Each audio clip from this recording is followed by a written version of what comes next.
Logistics space, and today is the 7th anniversary that Hurricane Katrina hit New Orleans. Well, preparations are being taken place there in New Orleans. They're also being taken place here in southwest Georgia. Evacuees from Pensacola, Florida, the military evacuees, are now here at the Marine Corps Logistics Space right here in Albany. Lieutenant Kyle Thomas is with me, and this warehouse looks like it just goes back on, for I'm going to say miles, not quite, but as you can see, the lights are just going back for, I'd say, a couple hundred feet, and this isn't the only warehouse that you all have housing evacuees. Exactly. This is one of two. The other warehouse, which is about a half mile or a mile away, that's actually housing even more service members than this one is. So we have about a 20 square feet per person. And, of course, total, this warehouse and the other, in and around 4,000, give or take. Wow. So it's pretty substantial. 4,000 people are being housed here, evacuees from the military there in Pensacola, Florida. Exactly. We have Marines, sailors, and a few airmen from the Air Force that are mainly students. Wow. So you have their commanders, their commanding staff. You also have their instructors, their teachers that are here, and they are from Marine Aviation Training Support Group 21.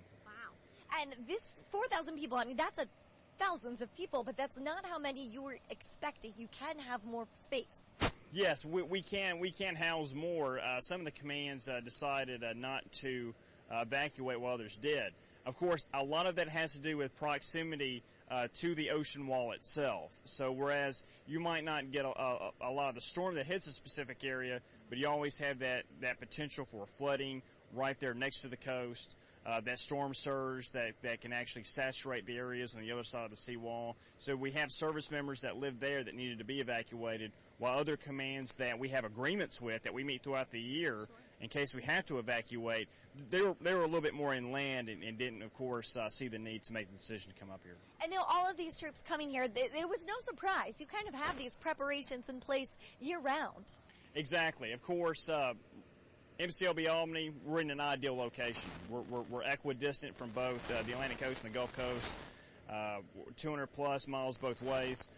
So we have agreements and understandings with bases in South Carolina as well as other bases in Florida, not just in Pensacola, just to let them know if you're in the path of dangerous weather, especially during hurricane season, we have a place that's just far enough away for you to get away from it, but to do it quickly and actually be able to bed down, get some food, and we can get you some of the other stuff that you need as well.